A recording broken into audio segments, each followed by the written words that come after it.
আল্লাহর তো ভালো লাগে না। আল্লাহ পাক কয় মুসা, ও মুসা, তোমার পাশ দিয়ে আমার বন্ধু যাবে, বন্ধুরে যাইতে দিও না। আমি আল্লাহর তৃষ্ণা মিটে নাই, এখনো বন্ধুরে দেখতে মন চায়, এখনো কথা বলতে মন চায়। বন্ধুরে তুমি বুঝায় শোনায়া ফিরত পাঠায়া দিও। মুসা নবী কয়, না গো নবী, 50 ওয়াক্ত নামাজ উম্মত পারবে না। দিনে যদি 50 ওয়াক্ত নামাজ পড়ে তাহলে কেমনে কি করবে? ব্যবসা কেমনে করবে? দোকানদারি কেমনে করবে? ঘুমাইবে কখন? খাইবে কখন? না গো নবী, কমায়া নিয়ে আসেন। এইবার নবীজি কয়, আমারও তো হুঁশ নাই, আমি তো খুশিতে বেহুশ হয়ে গেছি। নবীজি গেছেন, আল্লাহ কয়, বন্ধু কেন আইছো? নবী কয়, আল্লাহ বেশি হয়ে গেছে, কমায়া দাও। আল্লাহ পাক কয়, বন্ধু নেও, 5 ওয়াক্ত কমাইলাম। 50 ওয়াক্ত থেকে আল্লাহ কয় ওয়াক্ত কমাইছে? রইছে কয় ওয়াক্ত? 45 ওয়াক্ত রইছে। আল্লাহ পাক কয়, বন্ধু তো জায়গা ভালো লাগে না, ও মুসা আবার ফিরত পাঠায়ও। মুসা নবী কয়, না গো নবী, হবে না, 45 ওয়াক্ত পারবে না, আরো কমায়া আনেন। নবীজি আবারও আসলেন। আল্লাহ কয়, বন্ধু আবার কেন আইছো? নবী কয়, মালিক পারবে না, আরো কমান। আল্লাহ কয়, নেও, আরো 5 ওয়াক্ত কমাইলাম, রইছে 40 ওয়াক্ত। বন্ধু তো চলে আসে 40 ওয়াক্ত লইয়া। আল্লাহ কয়, না, এখনো আমার মন ভরে নাই। এরে মুসা আবারও বুঝায় শোনায় ফিরত পাঠায়ও। এইভাবে নবী আইলেন আর গেলেন 9 বার। কয়বার? জোরে বলেন, কয়বার? 9 বারে আল্লাহ 5 করে কমাইল 45 ওয়াক্ত। রইছে কয় ওয়াক্ত? 5 ওয়াক্ত। আল্লাহ পাক একবারই কিন্তু 45 ওয়াক্ত কমাইয়া দিতে পারে। বারবার আল্লাহ কেন নেওয়াইলো? একমাত্র কারণ, বন্ধু যত আসে ততই বন্ধুর কাছে ভালো লাগে। শুধু মন ভরে না, মন ভরে না, দেখতে মন চায়, কথা বলতে মন চায়। এজন্যই আল্লাহ বারবার নিলেন, বারবার আনাইলেন, কথা বললেন। রইল 5 ওয়াক্ত। আল্লাহ কই, মুসা রে, 5 ওয়াক্ত লইয়া বন্ধু যায়, আবার ফিরত পাঠায়ও। মুসা নবী কয়, নবী গো, হবে না, 5 ওয়াক্ত কষ্ট হবে, যান যান যান, আরো যায় কমায় নিয়ে আসেন। নবী কয়, আমি আর যাইতাম না। রইছে কয় ওয়াক্ত? আল্লাহ যতবার গেছি অতবারই আল্লাহ 5 করে কমাইছে।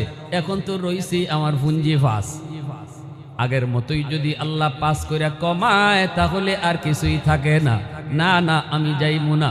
মুসা নবী মুস্কি হাইসা কয়, নবী গো, যান, আল্লাহ আমারে জানাইছে খালি হাতে আল্লাহ ফিরত দিত না। তবে একটা বুদ্ধি শিখাইয়া দেই, এবার যখন আপনি যাবেন, আল্লাহ আপনারে জিগাইব, বন্ধু কেন আইছো? আপনি কইবেন, আল্লাহ এতক্ষণ আমি আইছি, আমি কইছি কেন আইছি, এখন আমি কইমু না কেন আইছি, তুমি কও কেন আইছি। সুবহানাল্লাহ, জোরে কোন, আরো জোরে কোন না সুবহানাল্লাহ। यासीन से मौला ने कभी उनको पुकारा,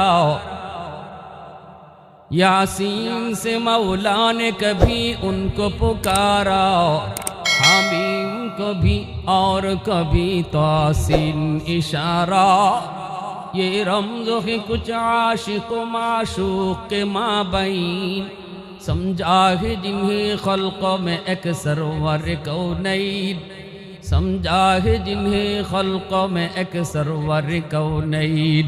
मोहब्बतेर आवाज़े कोन अल्लाहु আকবার হয় নাই? আরো জোরে আল্লাহু আকবার, আরো জোরে আল্লাহু আকবার। এবার নবী গেলেন। আল্লাহ জিজ্ঞেস করে, বন্ধু আবার কেন আইছো? নবী তখন কয়, আল্লাহ এখন আমি কইমু না কেন আইছি, তুমি কও কেন আইছি, কারণ তুমি তো অন্তর্যামী খোদা, অন্তরের খবর জানো। আল্লাহ কই, বন্ধু জানি 5 ওয়াক্ত উম্মতের জন্য বেশি কষ্ট হবে না, যাও 5 ওয়াক্ত লইয়াই তুমি যাও। তবে শোনো, যখন আসছই তখন আমি তোমার একটা সুসংবাদ দেই, উম্মতকে আমি আল্লাহ ডাইকা ডাইকা নামাজ পড়ায়া নিমু। আমি নিজে জিম্মাদার, আমি নিজে জিম্মাদার। মসজিদের মিনার থেকে মুয়াজ্জিন ডাকবে না, আমি আল্লাহ ডাকবো। আল্লাহু আকবার, আল্লাহু আকবার। আল্লাহ মহান, আল্লাহ বড়। আমি তাকে ডাইকা ডাইকা মসজিদে নিয়ে আসব। এ বান্দা, তোর দোকান ছোট, আমি আল্লাহ বড়, বন্ধু ছোট আমি আল্লাহ বড়, ঘুম ছোট আমি আল্লাহ বড়। আয় আয় আয়, ঘুমটা বাদ দিয়া তুই মসজিদে আয়, বন্ধুরে বাদ দিয়া তুই মসজিদে আয়, দোকানদারি বাদ দিয়া তুই মসজিদে আয়। আমি আল্লাহ তোরে ডাকতেছি, আমি ডাকতেছি। এজন্য আল্লাহ কই বন্ধু তুমি টেনশন করো না, উম্মতের জন্য 5 ওয়াক্ত তুই লইয়া যাও, তবে আমি তাদেরকে ডাইকা ডাইকা নামাজ পড়ায়া নিমু। জিম্মাদার হলেন কে? একটু জোরে বলেন কে? একটু জোরে বলেন কে? তাহলে মসজিদের মিনার থেকে মুয়াজ্জিন ডাকে না, মূলত ডাকেন কে? আওয়াজ দাও যুবক, কে? আল্লাহ ডাকেন। বান্দা আয় আয়, আমি আল্লাহ ডাকতেছি। এরপরে যখন তুমি মসজিদের দিকে যাও না, তখন আল্লাহর কুদরতি কলিজায় বড় ব্যথা লাগে। আল্লাহ বড় ব্যথা পায়। আল্লাহ কই বান্দারে, এত মায়া করে তোরে বানাইছি। আসমান আল্লাহ বানাইছেন কুন ফায়াকুন বইলা, জমিনও আল্লাহ বানাইছেন কুন ফায়াকুন বইলা, ফেরেশতাও আল্লাহ বানাইছেন কুন ফায়াকুন বইলা, কিন্তু তোমারে আমারে আল্লাহ পাক কুন ফায়াকুন বলে বানায় নাই। তোমাকে আমাকে যখন আল্লাহ বানাইছে, আল্লাহ বলে খালাকতু বিয়াদাইয়া, আমি আমার নিজের হাত দিয়া বান্দা তোমারে বানাইছি। কারণ এই চেহারার মধ্যে এত দামি কপাল, এই কপাল আমি আল্লাহ বানাইছি আমার সেজদার জন্য। এই কপালটা আমি বানাইছি আমার সেজদার জন্য। যখন তুমি সেজদা দেও না, তখন আমি আল্লাহর কুদরতি কলিজায় বড় ব্যথা লাগে রে বান্দা। এত মায়া করে তোরে বানাইলাম, এত মায়া করে তোরে বানাইলাম, কোন সময় আমি আল্লাহ তোরে ভুলি নাই। মায়ের পেটে থাকতেও আমি তোরে ভুলি নাই, দুধ পান করার সময় আমি তোরে ভুলি নাই। দাঁত ছিল না, তোরে দাঁত দিলাম। শক্তি ছিল না, শক্তি দিলাম। হাত ছিল, ধরার ক্ষমতা ছিল না, তোরে ক্ষমতা দিলাম। পা ছিল, তোর হাঁটার ক্ষমতা ছিল না, পায়ে শক্তি দিলাম। যখন তোরে যা দেওয়া দরকার আমি তাই দিলাম। আজকে আমি তোরে ডাকতেছি, আয় আমার ডাকে আয়, কিন্তু তুই আসলি না। তোর না আসা দেখেও আমার কুদরতি কলিজায় বড় ব্যথা লাগছে। আল্লাহ কয় বন্ধু তুমি যাও যাও, আর উম্মতকে বইলে দিও, যদি তারা 5 ওয়াক্ত নামাজ পড়ে আমি তাদেরকে 50 ওয়াক্তের সওয়াব দান করব। আওয়াজ দিয়া কন্যা সুবহানাল্লাহ। প্রশংসা করব কার? কার কদমে সেজদা দিব? আওয়াজ দিয়া কও না কার? ওয়াহদাতি কি হিফাজতি নেহি বেকুওতে বাজু, ওয়াহদাতি কি হিফাজতি নেহি বেকুওতে বাজু, आती निगी कुछ का मिहाक ले खुदा दाद, आती निगी कुछ का मिहाक ले खुदा दाद। ऐ मर्द खुदा तुझको कुव्वत नहीं हासिल, जा बैठ किसी गार में अल्लाह का कर याद, जा बैठ किसी गार में अल्लाह का कर याद। ये सच है कि बातिल की तरफदार नहीं हम, गद्दार न समझो गम गद्दार नहीं हम। फूलों की तरह नरम मिजाज अपना है नाज़र, हम तीर नहीं नेज़ा व तलवार नहीं हम, हम तीर नहीं नेज़ा व तलवार नहीं हम। মুসলমানের আওয়াজে কও আল্লাহু আকবার, আর জোরে কোন আল্লাহু আকবার। এজন্যই এত মায়া, এত মায়া আমার নবীকে দিয়া, নবীর উম্মতরে দিয়া। কার? জোরে বলেন কার? কোরআনের কোথাও আল্লাহ পাক নবীর নাম ধরে ডাক দেয় নাই। পবিত্র কোরআনের সূরা ইয়াসিন, এই ইয়াসিন কইয়া নবীরে ডাক দিছে। আল্লাহু আকবার। বন্ধু তোমারে দুশমনের দল তোমারে কয় তুমি পাগল। আবু জেহেল, উতবা, সাইবা তোমাকে কয় পাগল। বেঈমানের দল তোমারে পাগল কয়, কিন্তু আমি আল্লাহ বলি তুমি পাগল নও, তুমি হলে আমি আল্লাহর পক্ষ থেকে রাসূল। ইয়াসিন ওয়াল কুরআনিল হাকীম, কোরআনের কসম দিয়ে আমি বলি ইন্নাকা লামিনাল মুরসালিন, তুমি পাগল নও, তুমি রাসূল। আল্লাহু আকবার।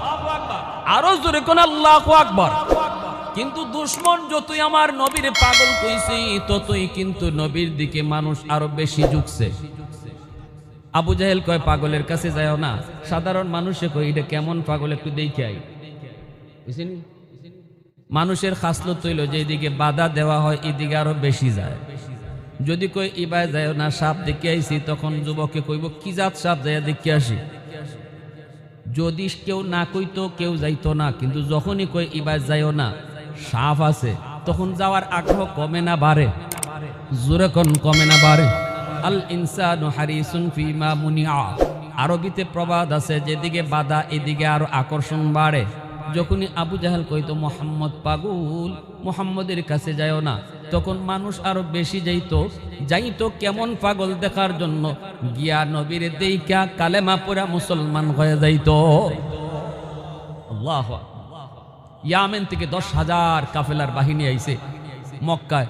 আবু জাহেল রাস্তায় দাঁড়ায় দিছে, কয় এরা যদি মোহাম্মদের সাথে দেখা করে তাহলে তো কালেমা পড়ে মুসলমান হয়ে যাবে।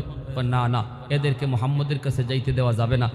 আবু জাহেল রাস্তার মোড়েই দাঁড়ায় রয়েছে, এরা মক্কায় ঢুকবে, এমনি নেতার সাথে দেখা। ইয়ামেনের লোকগুলি কয় কি ব্যাপার নেতা, এখানে দাঁড়ায় দাঁড়ায় কি করেন? আরে তোমাদের অপেক্ষায় তো দাঁড়ায় রয়েছি। কয় কেন? কয় একটা নিউজ দেওয়ার জন্য। কয় কিসের নিউজ? কয় আমাদেরই এক বাতিজা, নাম হইল মোহাম্মদ, এমন পাগলের পাগল, তার কাছে যাইও না। তার কথা শুনলে পরে বাপ বেটায় ঝগড়া লাগে, স্বামী স্ত্রীতে ঝগড়া লাগে, সব জায়গায় খালি ঝগড়া লাগাই দেয়। তার কাছে দাঁড়াও যাইও না, এই নিউজটা দেওয়ার জন্য এখানে দাঁড়াই রয়েছি। এই লোকগুলা কয় ঠিক আছে নেতা, আপনার কথা আমরা মানবো, অসুবিধা নেই, আপনি যান, নিশ্চিন্তে থাকেন, যাবো না। আবু জাহেলরে ফিরত পাঠাইয়া এখন কাফেলার ভিতরে শুরু হয়েছে আনাগুনা। একজন আরেকজন কয় ই কেমন পাগল দেখুন লাগে না?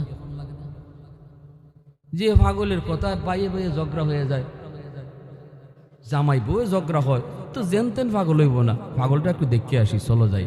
সিদ্ধান্ত হয়ে গেছি গা, হয়তো নসুলের কাছে এরা যাইতোই না। আবু জাহেল পাগল কুইয়া এরার আগ্রহ আরো বাড়াইয়া দিছে।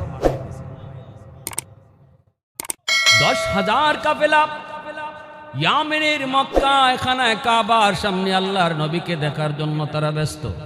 আইসে দেখে নবীজি খানায় কাবার সামনে, আল্লাহর নবী নামাজে মগ্ন। আল্লাহু আকবার। নবীজির কাছে আইসা তারা পিছনে বইসা নবী কোরআন তেলাওয়াত শুনতেছে। কোরআন তেলাওয়াত শুনে আর কয় একজন আরেকজন রে কয় কিরে দোস্ত? আবু জাহেল কইল পাগল, কিন্তু পাগলের কথা এত সুন্দর হয় না। কোরআন কার কথা? জুড়ে বলেন কার কথা? আল্লাহর কথা সুন্দর কি সুন্দর না? আল্লাহর কথার ভিতরে কত সুন্দর, কত মাধুর্য, কত অলংকার, কত সুন্দর ভাষা। পাগলে তো এত সুন্দর করে কথা কয় না। এমনি কাফেলায় কয় না রে, এটা পাগল হইতেই পারে না, চেহারাটা একবার দেখ। নামাজ ফিরানোর পর যখন নবীর চেহারার দিকে তাকাইলো, তাকানো মাত্রই 10,000 মানুষ একযোগে বলতে লাগলো কোনো পাগলের চেহারা এত সুন্দর হয় না, এই চেহারা পাগলের হতে পারে না দোস্ত, পাগলের চেহারা এত সুন্দর হয় না। আবু জাহেল যা বলেছে ভুল বলেছে, আবু জাহেল যা বলেছে মিথ্যা বলেছে। 10,000 মানুষ নবীর হাতে হাত রেখে বলতেছে নবী গো, আবু জাহেল আপনারে বলছিল পাগল, আপনার কথায়ও কোনো পাগলামি নাই, আপনার চেহারার মধ্যেও কোনো পাগলামির ছাপ নাই। অতএব আবু জাহেল ভুল বলেছে, আপনি সত্য বলেছেন, হাতে হাত দিন। এই মুহূর্তে আমরা 10,000 একসাথে কালেমা পড়ে মুসলমান হলাম। আওয়াজ দিয়া কন্যা সুবহানাল্লাহ, আর একটু জোরে কন্যা সুবহানাল্লাহ। উলফত মে তেরি ওয়াইসি নে দান দান কো তোরা, বু বকর উমর নকশ কদম তেরা না ছোরা। উলফত মে তেরি ওয়াইসি নে দান দান কো তোরা, বু বকর উমর নকশ কদম তেরা না ছোরা। ऐ उशाक नबी वाके असरार मदीना, सुल्तान का सुल्तान है सुल्तान मदीना, सरकार का सरकार है सरकार मदीना, गुलजार का गुलजार है गुलजार मदीना। अल्लाह ने मक्का ही में ये काबा बनाया, इस काबा का काबा तेरी मरकद को बनाया। अल्लाह ने मक्का ही में ये काबा बनाया, इस काबा का काबा तेरी मरकद को बनाया। ऐसा लम्हा जी चले जा राह मदीना, सुल्तान का सुल्तान है सुल्तान मदीना, सरकार का सरकार है सरकार मदीना, गुलजार का गुलजार है गुलजार मदीना। मोहब्बतेर साथे आवाज दिया कोन आल्लाहु আকবার, आरो जोरे आल्लाहु আকবার। এজন্য আমার ভাইরা, আল্লাহ পাক রব্বুল আলামিন কয় বন্ধু এরা তোমাকে যতই পাগল কোক, আমি আল্লাহ তোমারে পাগল বলি না, আমি তোমাকে আমার রাসূল বলি, আমি তোমাকে আমার নবী বলি। মন খারাপ করবেন না, এদের কথায় কোনো মন খারাপ করবেন না। কিয়ামতের ময়দানে আমি আল্লাহ তোমাকে প্রধান অতিথি বানায়া সম্মানিত করব। সভাপতির চেয়ারে থাকবো আমি আল্লাহ, প্রধান অতিথি থাকবে তুমি, সকল নবীরা থাকবে স্টেজের নিচে বসা, আর আমার আপনার নবী থাকবে আল্লাহর পাশের চেয়ারে বসা। আওয়াজ দিয়া কন্যা সুবহানাল্লাহ। কি ভাই, এত বড় নবীর উম্মত হতে পাইরে যুবক, মনে আনন্দ লাগে না? হ্যাঁ, সব নবী নিচে আর আমার নবী আল্লাহর সাথে চেয়ারে বসা। সুবহানাল্লাহ। এজন্যই রাসূল কইছে আনা আফজালুল আম্বিয়া ওয়া উম্মতি আফজালুল উমাম, আমি নবী সকল নবীদের শ্রেষ্ঠ নবী, আর আমার উম্মত সকল উম্মতের মাঝে শ্রেষ্ঠ উম্মত। কোন নবী আমার আপনার নবী সারা জান্নাতে ঢুকতে পারবে না, আবার কোন নবীর উম্মত আমরা আগে জান্নাতে না যাওয়া পর্যন্ত কোন নবীর উম্মত জান্নাতে ঢুকতে পারবে না। এত দাম আল্লাহ নবীর খাতিরে বানাইছে, ঠিক না? এবার আল্লাহ বলবে বন্ধু জান্নাতীরা তোমার কণ্ঠে তেলাওয়াত শুনতে চায়। দাউদ নবীর কণ্ঠ শুনলেই এরা দেখো কেমন কেমন বডি নাড়াচাড়া করে, বেহুশ হয়ে গেছে গিয়া। এবার তুমি একটু কণ্ঠটা তোমার শোনাও। তোমার কাছে কোরআন নাজিল করেছি, তোমার উম্মতরা যারা জমিনে ফরে আইছে এরা তো তোমার দেখেও নেই, তোমার কণ্ঠে তিলাওয়াতও শুনে নেই। আজকে জান্নাতি এই মাহফিলে এরাও বসা, যারা দুনিয়া ফরে আইছিল, তোমার মানসে কোনোদিন দেখে নেই, তোমার কণ্ঠ কোনোদিন শুনে নেই, আজকে তাদেরকে কোরআন তেলাওয়াত শোনাও। সেদিন আমারে আপনারে আল্লাহর নবী কোরআন তেলাওয়াত শোনাইবে। কার কার ওই দিন মাহফিলে বৈশা তেলাওয়াত শুনবার ইচ্ছা আছে? মন থেকে হাতটা তুলেন তো আল্লাহর নবীর। মাশাআল্লাহ মাশাআল্লাহ, আল্লাহ তুমি প্রতিটা হাতকে তুমি কবুল করো। সবাই বলো আমিন, আরো জোরে কও আমিন। আল্লাহর নবী রহমতের নবী, মায়ার নবী, তিনি কোরআন তিলাওয়াত শুরু করবেন। পবিত্র কোরআনের সূরা ইয়াসিন তিলাওয়াত করবেন। নবীজির কণ্ঠে তিলাওয়াত শোনার পর জান্নাতীরা এইবার দেখবে দাউদ নবীর কণ্ঠ আর কি সুন্দর, এর চেয়ে ডাবল ডাবল সুন্দর আমার নবীর কণ্ঠ। জোরে কন্যা সুবহানাল্লাহ। এর চেয়ে ডাবল ডাবল কণ্ঠ সুন্দর হলো নবীর কণ্ঠ। জান্নাতীরা হেলবে দুলবে, জান্নাতীরা আরো পাগল হয়ে যাবে, আরো মুগ্ধ হয়ে যাবে, বেহুশ হয়ে পড়বে। আল্লাহ পাক হুশ ফিরায় বলবে জান্নাতীরা শুন, এইবার আমার বন্ধুর কণ্ঠে তিলাওয়াত শুনছো, এর চেয়ে আরো সুন্দর কণ্ঠে তিলাওয়াত শুনতে মন চায়নি? জান্নাতীরা কবু আল্লাহ এই দেখি এর থেকে আরো সুন্দর কণ্ঠ, বলে হ শুনতে মন চায়নি। জান্নাতীরা কয় আল্লাহ শুনতে তো সবই মন চায়, আরো সুন্দর কণ্ঠ। এবার আল্লাহ বলেন তাহলে কোরআন তো আমি নাজিল করছি, কোরআন তো আমি আল্লাহর কালাম, আমার বন্ধুর কণ্ঠে শুনছো, কিন্তু আমি আল্লাহর কণ্ঠে তো শুনো নাই। এবার তোমরা আমি আল্লাহর কণ্ঠে কোরআন তেলাওয়াত শোনো। সুবহানাল্লাহ, আরো জোরে কন্যা সুবহানাল্লাহ। পবিত্র কোরআনুল কারীমের সূরাতুর রহমান একখান সূরা আছে, সূরা আর রহমান। নাম শুনছেন নি আপনারা? যারা তেলাওয়াত করি আমরা তো সূরা আর রহমান পড়ি, ঠিক না? ফাবি আইয়ি আলাই রাব্বিকুমা তুকাযযিবান। আল্লাহ পাক এই সূরার মধ্যে কতবার এই কথাটা বলছেন? প্রায় 27 বার আল্লাহ এই কথাটা বলছেন, তোমরা আমার কোন কোন নিয়ামত অস্বীকার করবে? বলো আমি আল্লাহ তোমাকে এই দিলাম, সেই দিলাম, এই নিয়ামত, ওই নিয়ামত, বলো আমার কোন নিয়ামতটা তুমি অস্বীকার করবে? আল্লাহ নিয়ামতের কথা কইয়েই ফাবি আইয়ি আলাই রাব্বিকুমা তুকাযযিবান কইয়া সম্বোধন করেছেন। আল্লাহ ওই দিন পবিত্র কোরআনের সূরাতুর রহমান আল্লাহ নিজের কণ্ঠে তিলাওয়াত করবেন। একটু জোরে কন্যা সুবহানাল্লাহ, আরো জোরে কন্যা সুবহানাল্লাহ, আরো জোরে কন্যা সুবহানাল্লাহ। এইবার আল্লাহ পাক রব্বুল আলামিন কোরআন তিলাওয়াত শুরু করবে। আর রহমান, আমরা পড়ি আর রহমান, কিন্তু আল্লাহ পাক সেদিন আর রহমান বলবেন না। আমরা তো পড়ি রহমান হচ্ছেন তিনি আল্লামাল কোরআন, যিনি কোরআন শিক্ষা দিয়েছেন, মানুষ সৃষ্টি করেছেন। কিন্তু কিয়ামতের ময়দানে হাসরের মাঠে আল্লাহ পাক রব্বুল আলামিন ওই দিন সূরাতুর রহমান কেমনে তেলাওয়াত করবেন? আনার রহমান আল্লামাল কুরআন খলাকাল ইনসান। আল্লাহ বলবেন তোমরা শুধু পড়েছো, রহমান হচ্ছেন তিনি যিনি কোরআন শিখাইছেন, মানুষ সৃষ্টি করেছেন। এইবার আমি আল্লাহ বলতেছি আমি সেই রহমান। আল্লাহু আকবার। আনার রহমান, আমি সেই রহমান যিনি কোরআন শিখাইছি, মানুষ সৃষ্টি করেছি, তোমাদেরকে কথা বলার যোগ্যতা দিছি। আল্লাহ পাক রব্বুল আলামিন পবিত্র কোরআনুল কারীমের সূরাতুর রহমান আল্লাহ নিজে তেলাওয়াত করবেন রে যুবক। আল্লাহ পাকের কণ্ঠে তেলাওয়াত শোনার পর সমস্ত জান্নাতীরা তারা পাগল হয়ে যাবে। সুবহানাল্লাহ। দাউদ নবীর কণ্ঠ এবার কত সুন্দর, আমার আপনার নবীও কত সুন্দর কণ্ঠ, এর চেয়েও হাজার হাজার গুণ বেশি সুন্দর কণ্ঠে আল্লাহ নিজে কোরআন তেলাওয়াত করব। আল্লাহ পাক রব্বুল আলামিন পবিত্র কোরআনুল কারীমের সূরাতুর রহমান আল্লাহ তেলাওয়াত করবে, জান্নাতীরা মুগ্ধ হয়ে যাবে, জান্নাতীরা বেহুশ হয়ে যাবে। আল্লাহর পাকের সাথে এই মাহফিলে উপস্থিত থাকার পর জান্নাতীরা এই মাহফিল শেষ কইরা তারা যখন হুর গিলমানের কাছে যাবে, হুরেরা চিনবেই না, হুরেরা দেখবে চেহারা কিছুক্ষণ আগে যেই স্বামীর চেহারা ছিল একরকম, কিন্তু আল্লাহর পাকের সামনে মজলিসে বসার কারণে তাদের চেহারা হাজার হাজার গুণ বেশি সুন্দর হয়ে যাবে।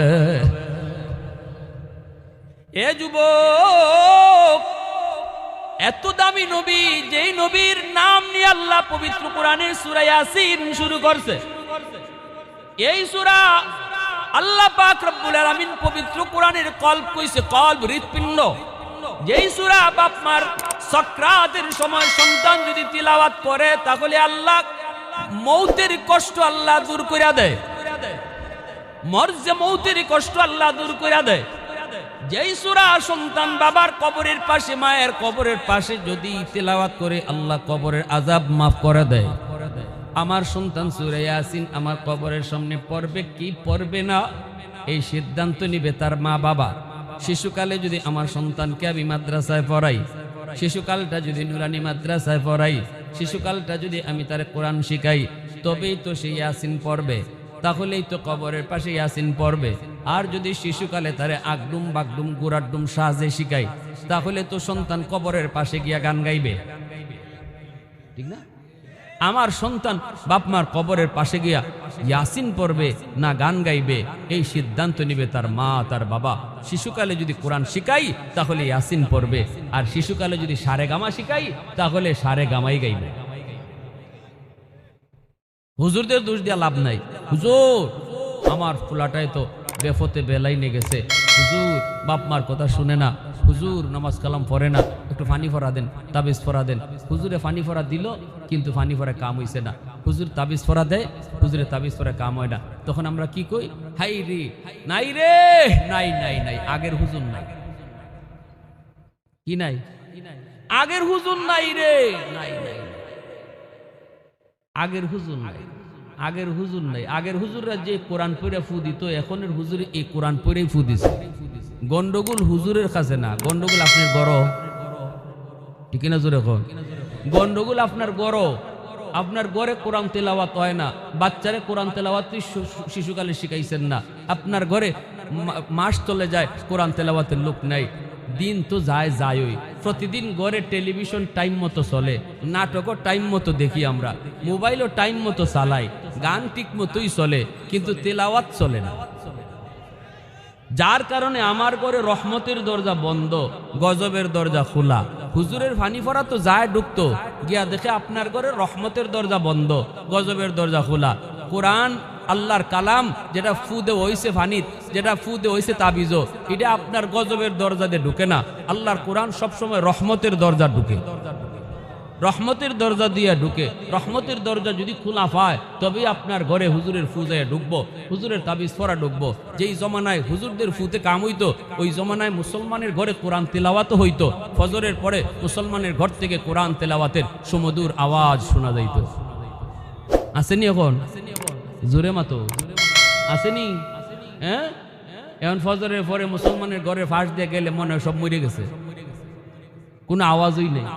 আওয়াজ তৈব করে রাত 2টা 3টা পর্যন্ত মোবাইল দেখলাম, মায়ও মোবাইল টিপছে, বাপেও মোবাইল টিপছে, ফুত ঘুমাইছে মাঝখানো। হেরে যে ঘুমের দোয়া শিখাইবার কথা, বাচ্চাটারে যে ঘুমের দোয়া শিখাইবার কথা, তারে যে কালেমা শিখাইবার কথা, যেটা আমার মা চাষিরা একসময় করছেন যে বাচ্চা ঘুমাইবার সময় বাবা কালিমা শিখো, বাবা কালিমা কও, বাবা ঘুমের দোয়া কও, এগুলা নাই, শেষ। বাচ্চায় দেখে মায়ও একদিকে মোবাইল টিপে, বাপও একবার মোবাইল টিপে। কি ভাই কষ্ট পাইতেছেন আপনারা? কি ভুল কইলাম? হ্যাঁ, রোগ কোন আনো, রোগ বুঝে চিকিৎসা দাও। হামকা হুজুরের দুইছে লাভ নয়, যেখানে রোগ এখানে ওষুধ দাও। রোগ আমার আসমানও, চিকিৎসা দেই জমিনও। আগুন লাগছে শেরপুর, পানি দেই ফরিদপুর। কুশিয়ার আর সব পানি, মনু নদীর সব পানি দেলাইলে তো আগুন নিপত না, কারণ জাগা মতো পানি না যে দেওয়া হইতেছে না। আগুন একবার পানি লইয়া যায় আরেকবার, ঠিক কিনা? গন্ডগোল কোথায়? গন্ডগোল কোথায়? হা, কষ্ট। ওই আমার এক হুজুরের মুখে শুনছিলাম, ফুলতলির সাপ, গরভরির সাপ, খাইতার সাপ, এরা তো ফু দিছেন কিবা, ওই যে একজন একজন করে আইসে তারারে ফু দিছেন না। গরভরি সাপে বলে কইতা, ওবা ওই ফুকুরও ফু দিয়া গেলাম, এখান থেকে পানি নিয়ে যাইও, খামুই দিব। ফুকুরও ফু দিয়া গেছেন গিয়া, মানুষে পানি নিয়ে গেছে, খাম হয়ে গেছে। কেন কাম হইছে? ওই জমানায় মুসলমানের ঘরে রহমতের দরজা খোলা ছিল, তেলাওয়াত হইতো, মহিলারা তেলাওয়াত করতো, মা বোনেরা তেলাওয়াত করতো। ওই যে আমার আগের একজন বক্তা বইলা গেলেন, বিশিষ্ট ওয়াইজ, সুপ্রসিদ্ধ একজন বক্তা, যে মুসলমানের ঘরে এখন পুরুষে খালি সুদ খায় না, মহিলারাও সুদ খায়। খালি জামাইয়ের সুদে টেকা লাগায় না, বউও টেকা লাগায়। জামাইয়ের খবরই নাই, বেটি মুড়ে মুড়ে টেকা লাগাই বই রইছে। ধনী খালি এখন সুদ খায় না, গরিবও সুদে টেকা লাগায়। রিক্সাওয়ালার বউ 5,000 টাকা আতো আইলে কয় লাগাইলা, বুঝিনি কা? হ্যাঁ, এই লাগাইলা লাগাইলা কইতে কইতে ঘর থেকে রহমত শেষ, রহমত শেষ। এই করে কোরআন ঢুকতো কি কইরা? এই করে সন্তান মারে মানবো কি কইরা? এই করে বাচ্চায় বাপরে মানবো কি কইরা? হে বড়ইয়া নামাজি হইব কি কইরা? ওইব কি কইরা? হুজুররে দুষে কি? এক লোক আইছে গরফরি সাহেবের কাছে, হুজুর ফুকুর আপনি ফু দিয়া যান, ভালো কথা হুজুর, ঠিক আছে, কিন্তু আমার একই নয় না হুজুর, আমার একটা ফু দেন আমার জগের মাঝে, কাছের জগ। হুজুরে কয়, কে ফু তোমার একই নয় না? ওয়, কিন্তু আমার দিলে কিতা কিতা করে। ফুকুরের ই কুনাত আপনি ফু দিন, হি ভাই যায় কেন? সাহেব কইন বলে, তুমি জড়ো বালা করে জগ ধরো, জগ বালা করে ধরো, আমি ফু দিতেছি। এটা কাছের জগের মাঝে 2 হাত দিয়ে এমনি ধরছে, আর গরফুরি সাহেবকে ফু দিছেন, কাছের জগ টাস টাস করে ফাটিয়ে সব পানি মাটি পড়ে গেছে। আল্লাহু আকবার, জোরে কর। আল্লাহর কোরআনের আসর আসেনি না নাই? আরো জোরে কর। এজন্য আমার ভাইরা বন্ধুরা বলতেছিলাম, আল্লাহর কোরআন সূরা ইয়াসিন এত পাওয়ারফুল, এত পাওয়ারফুল। এই যে মালদ্বীপ একটা শহর আমরা দেখি বিশ্ব মানচিত্রে, এই মালদ্বীপ শহরটা কিন্তু প্রথমে মুসলমান ছিল না, হিন্দু একটা দেশ ছিল। এই হিন্দু দেশটা ছিল, এই দেশে প্রতি বৎসর সিডর হইতো। বাদশাহ জ্যোতিষীদেরকে বলছিল, তোমরা গণনা করে কও কেন সিডর হয়, কেন জলোচ্ছ্বাস হয়, কেন এত পানি আক্রমণ করে। তখন তারা গণনা করে বের করলো, মন্দির আছে একটা, রাম মন্দির। এই রাম মন্দিরে যদি একটা মেয়ে লোক রেখে দেওয়া হয় তাহলে সিডর হবে না, জলোচ্ছ্বাস হবে না, এটা একটা জিনের কারসাজি। এই অবস্থায় তারা মেয়েদেরকে তালিকা তৈরি করে প্রতি বছর মন্দিরে রেখে দিত, আর মেয়েটাকে সকালবেলা যায় লাশ আনতো, আর সিডর হইতো না। 1 বছর এরকম একজন হাফেজে কোরআনকে তারা রাখিয়ে দিছে, অথচ হাফিজ সাহেব মেয়ে লোকের পোশাক পরে বোয়াছিল, বইনের পোশাক পরে বোয়া। কয়, আমার বোন রে তোরা কেন নিয়ে রাখবি, আমারে নিয়ে রাখ, দেখি জিনের শক্তি বেশি নাকি আল্লাহর কালামের শক্তি বেশি। মন্দিরে যায় রেখে দেওয়া হয় হাফেজে কোরআন। সিডর হয়, পানি জলোচ্ছ্বাস মালদ্বীপের দিকে আক্রমণ করে, আর হাফিজ সাহেব পবিত্র কোরআনে সূরা ইয়াসিন পড়া ফু দেয়। আল্লাহু আকবার। রিহলতে ইবনে বতুতা নামক কিতাবের ভিতরে বিশ্ববিখ্যাত পর্যটক আল্লামা ইবনে বতুতা তিনি তার কিতাবের ভিতরে এই বাস্তব ঘটনাটা আনছেন। আজ থেকে 300-350 বছর আগের বাস্তব এই ঘটনাটা আনছেন। পবিত্র কোরআনে সূরা ইয়াসিন পড়া সে ফু দেয় আর বলতেছে, আল্লাহ আজকে প্রমাণ হবে জিনের শক্তি বেশি নাকি সূরা ইয়াসিনের শক্তি বেশি। আল্লাহর কালামে সূরা ইয়াসিন ওয়াল কুরআনিল হাকীম ইন্নাকা লামিনাল মুরসালিন, আল্লাহর কালাম সূরা ইয়াসিন পড়া ফু দিল। মুহূর্তের ভিতরে আল্লাহ পাক ইয়াসিনকে অ্যাটম বোমার মতো আল্লাহ শক্তিশালী বানায় দিল। এত উঁচু পানিকে যে আঘাত করলো, মুহূর্তের ভিতরে পানি আবার নিচে দেবে গেল, সিডর হলো না। সকালবেলা গেছে তারা লাশ আনার জন্য, যায় দেখে লাশের কোনো বংশ নাই। হাফেজ সাহেব মন্দিরে বৈশা বৈশা কোরআন তেলাওয়াত করে। কি রে লাশ কই? হাফেজ সাহেব কই কে লাশ? রাত্রে যে আমরা একটা মেয়ে লোক রেখে গেলাম। মেয়ে লোক কই ফাইবা? আমারই তো রাখছো। কেন? আমরা তো মেয়ে লোক রাখছি। দূর আহমকের আহমক, আমি আমার বইনের কাপড় ফুরে বোয়াছিলাম। কইতে তুই মরলে না? তোরে জিনে খাইলো না? কয় জিনে আমারে খাইব। আমার সিনায় 30 পারা কোরআন, আমার সিনায় পবিত্র কোরআনের সূরা ইয়াসিন। আমি তো 30 পারা কোরআন পড়ে ফু দিছি না, খালি ইয়াসিন পড়ে ফু দিছি। মুহূর্তের ভিতরে আল্লাহ কোরআনকে জয়ী বানায় দিছে আর জিনকে আল্লাহ পরাজিত করে দিছে। সুবহানাল্লাহ, জোরে কোরআন। ভাইয়ের আমার, এই যে যুবকরা এত সুন্দর আয়োজন করলো, খুশি না আপনারা? কারা কারা খুশি? দিল থেকে হাতটা উঠান তো। আল্লাহ তুমি কবুল করো, জোরে কোন আমিন। প্রতি বছরে ওই তো নি রমজান মাসে তারা একটা উদ্যোগ নেয়, আলহামদুলিল্লাহ একটা সুন্দর উদ্যোগ নেয়। কি উদ্যোগ? রমজানে ইফতারে আয়োজন করে। আলহামদুলিল্লাহ এলাকার সব মানুষকে নিয়ে তারা ইফতারে আয়োজন করে। যেই সমাজে যুবকরা নেক কাজের দিকে, ওয়াজ মাহফিলের দিকে, ইফতারের দিকে, ভালো কাজের দিকে যুবকরা ধাবিত হইব, আর আপনারা এদেরকে সাপোর্ট দিবেন, এই যুবকরা কখনো খারাপ লাইনে যাইতো না। আর আপনারা যদি তাদেরকে ভালো কাজে সাপোর্ট না দেন, তাহলে পরের বছরই মমতাজরে আইনা হাট্টা জায়গা হইব। ঠিক কিনা? আর যুব সমাজ এরা তো একটা না একটা করতে হইব। এই যৌবনের চাহিদা হলো কাম করা, যৌবনের চাহিদা হলো কোনো কিছু করা। অতএব আপনি যদি ভালো কাজে তাদেরকে উৎসাহ দেন, এরা ভালো পথে থাকবো, সমাজ ভালো হইব। আর আপনারা যদি উৎসাহ না দেন, যুবকরা খারাপ পথে যাইব। কিয়ামতের ময়দানে জাহান্নামী ওই লোক কইব, আল্লাহ আমার এলাকার মুরব্বী হলরে ডাকো, আমার নেতারে ডাকো, আমার চাচারে ডাকো, আমার বড় ভাইরে ডাকো, ওয়াজ করাইছিলাম, মাহফিলে আয়োজন দিছিলাম, তাদের সহযোগিতা পাই নাই, ইফতার মাহফিলে আয়োজন করতে চাইছিলাম না, হাত বাড়ায় নাই, এজন্য মনের ভিতরে তি কান্না সব বাদ দিয়া হাইটটা জায়গা পাইছি। আল্লাহ আমারে যদি তুমি জাহান্নামের শাস্তি দাও, আমার এই মুরব্বিরারে এলাকার লিডার হলে ডাবল শাস্তি দাও। রব্বানা আতিহিম দিফাইনি মিনাল আযাব ওয়াল আনহুম লানান কাবীরা। কই আল্লাহর কাছে এরকম মাইরে দিবি।